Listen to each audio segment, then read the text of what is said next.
The hockey summit was ours. This nation breathed as one. People come up to me and tell me exactly where they were, and they felt that just intense pride to be Canadian. They say, we won. They never said you won. It was we won. The winner is society. Our society against theirs. That's what I believe. On one side, the Soviets, fierce keepers of the Iron Curtain.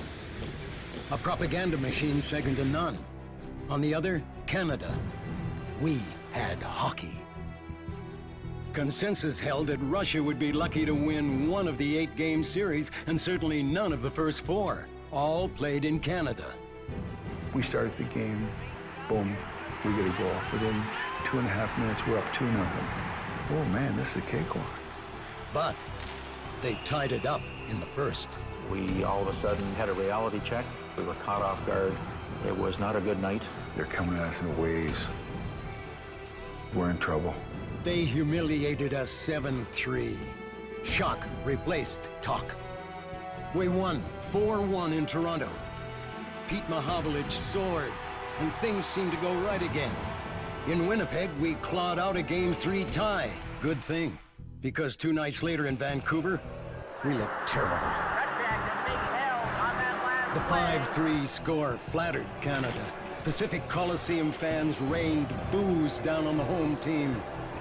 Boos that cut to the core. Every one of us guys that came out and played for Team Canada, we did it because we love our country. We came because we love Canada. And I don't think it's fair that we should be booed. You know, Phil poured out his heart, and boy, that woke Canadians up big time. The series stood Soviets 2 wins, Canada 1, 1 tie.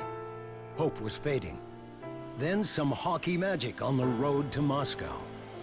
One side I was glad to go away.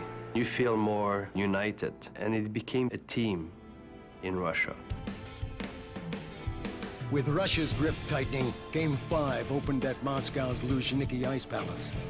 A slip-up helped turn it. Phil Esposito fell flat in his butt during the opening ceremony. The cultural curtain was breached, and a gem of a hockey game ensued. We looked good, but they won. The margin for error had disappeared, and that's when the comeback began. Only 3 games left. Canada needed to win them all. Game 3, cue Paul Henderson. His winner, the first of 3, fanned the flames. When they sang "Oh Canada," those 3,000 people, I mean, they drowned out the building. We felt for the first time the whole country was behind one team. That was the first time ever. Game 7, Canada again, Henderson again, another win. The series was even, but Russia had more goals.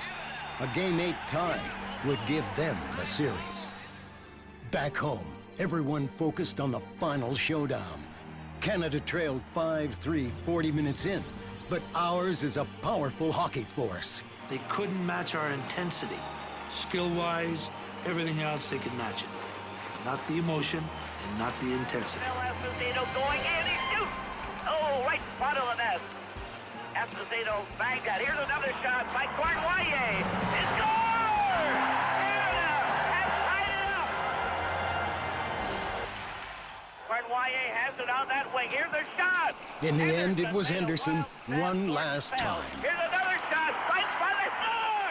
Henderson has scored for Canada. With 34 seconds left, Canada never quit. Canada won. And those watching cherish still the feeling that rushed in. Exactly what it means to be a Canadian. If there's a goal that everyone remembers, it was back in old 72. We all squeezed the stick and we all pulled the trigger, and all I remember is sitting beside you. Isn't it amazing what you can accomplish when the little sensation gets in your way? Knowing this one thing was always supposed to stay. This one thing doesn't have to go away. Hockey as we know it would never be the same again after 72.